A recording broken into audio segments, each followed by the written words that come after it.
VA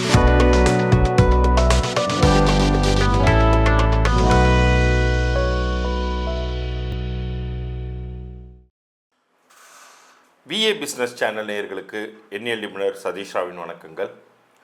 நம்ம வழக்கமாக சிறிது மாதங்களாகவே ஒவ்வொரு மாதத்தையும் இரண்டாக பிரித்து கொண்டு அதில் அந்த முதல் 15 நாட்கள் வியாபாரம் செய்பவர்களுக்கு எப்படி இருக்கும், இரண்டாவது 15 நாட்கள் எப்படி இருக்குங்கிறத பற்றி சொல்லிட்டு வரோம்.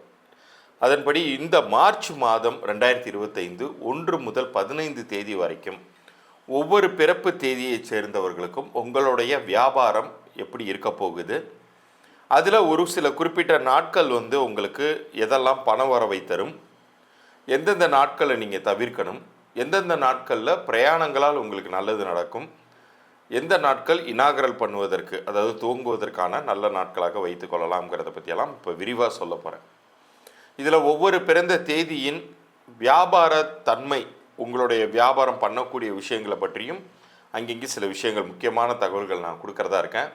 குறிப்பாக இந்த பகுதியின் இறுதியில் உங்களுடைய தற்போதைய வியாபார பெயர் உங்களுக்கு என்ன விதமான பலன்கள் கொடுத்துட்ருக்குங்கிறதுக்கான ஒரு இலவச பொது பலன் குறிப்பை நான் சொல்வதாக இருக்கேன். பகுதியை முழுமையாக பாருங்கள். இப்போ பகுதிக்குள்ளே இருப்போம். கேதுக்குரிய 7, 16, 25 இந்த தேதிகளில் பிறந்தவங்களுக்கு மார்ச் 1 முதல் 15 வரைக்குமான காலகட்டம் எப்படி இருக்க போகுது அப்படிங்கிறத பார்க்க போகிறோம். பொதுவாக கேதுவின் ஆதிக்கத்தில் பிறந்த உங்களுக்கு ஒரு விஷயத்தை மிக சரியாக ஆர்கனைஸ் பண்ணுவீங்க, அடுத்தவர்களுக்கு சொல்லி தருவீங்க. ஆனால் உங்கள் விஷயம்னு வரும்போது நிறைய நேரங்களில் குழப்பங்களுக்கு உள்ளாயிடுவீங்க, கோட்டை விட்டுருவீங்க. இந்த மாதம் முதல் 15 நாட்கள் நிறைய குழப்பங்கள், ஆங்ஸைட்டி இஷ்யூஸ் அல்லது ஒரு ஈகர்னஸ்னால் ஒரு விஷயத்தை மிஸ் பண்ணுவது அப்படிங்கிறது நடக்கும்.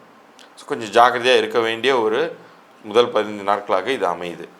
வியாபார ரீதியாக எப்போதுமே கவன சிதறல்களோட ஒரு விஷயத்தில் இறங்கும்போது அது எப்படி பலன் தரும், பெரிய இழப்புகளை கொடுத்துரும். ஒரு பக்கம் கிளையண்ட்டையுமே நீங்கள் மிஸ் பண்ண வேண்டிய சூழ்நிலைகள் உருவாயிடும். உங்களுக்கு ஒட்டுமொத்தமாக இந்த 15 நாட்களில் தேவைப்படக்கூடிய ஒரே ஒரு விஷயம் கவனம்.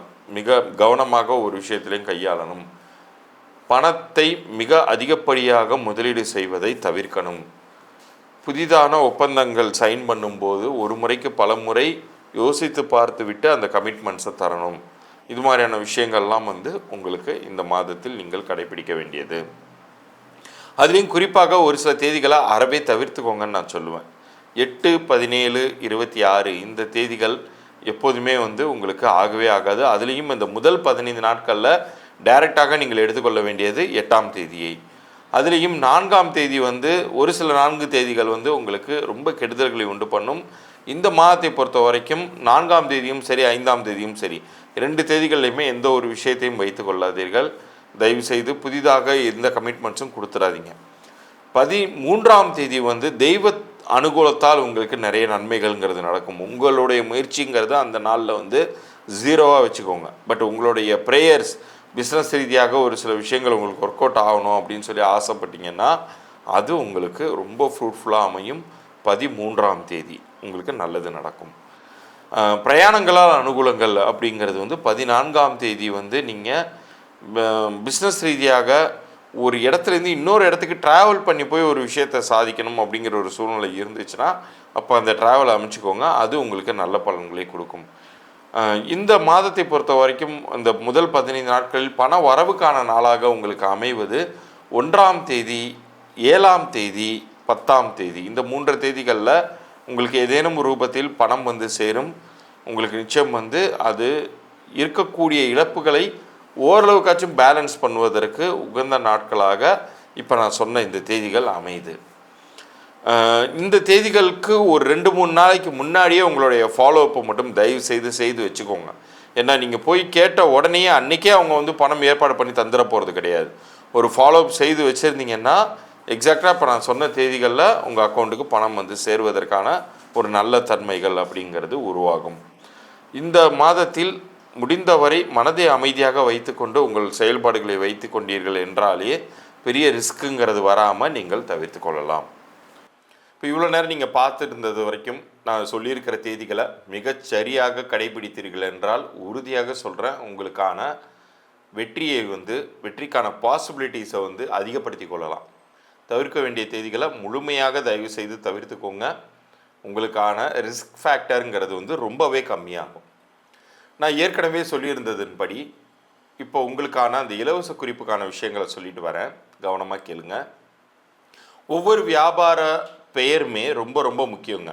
அது அந்த வியாபாரம் செய்பவருடைய பிறந்த தேதிக்கும் கூட்டு எண்ணிற்கும் மிக சரியாக பொருந்தி இருந்தால் உங்களுக்கு அதிகப்படியான வெற்றிகளும் லாபங்களும், அப்படி பொருந்தி இல்லைன்னா அது உங்களுக்கு நிறைய தோல்விகளையும் அல்லது இழப்புகளையும் உண்டு பண்ணும். ஸோ இது வந்து தற்போது இப்போ உங்களுக்கு நடந்துக்கிட்டு இருக்கக்கூடிய, இப்போ நீங்கள் நடத்தி கொண்டிருக்கக்கூடிய வியாபார பெயர் எப்படி இருக்குது அப்படிங்கிறத நீங்கள் தெரிஞ்சுக்கணும்னா, உங்களுடைய வியாபார பெயர் அதை யார் பேரில் வேணாலும் நீங்கள் துவங்கியிருக்கலாம், உங்கள் வீட்டில் உள்ள நபர்களின் பெயர்களோ அல்லது உங்கள் நண்பர்களோட சேர்ந்தோ. ஆனால் யார் பேரில் அந்த பிஸ்னஸ் இயங்குதோ அவங்களுடைய டேட் ஆஃப் பர்த்தும் நேமும் வேணும். பார்ட்னர்ஷிப்பில் இருந்தீங்கன்னா பார்ட்னர்ஸ் 2 பேரோட டேட் ஆஃப் பர்த்தும் நேமும் வேணும்.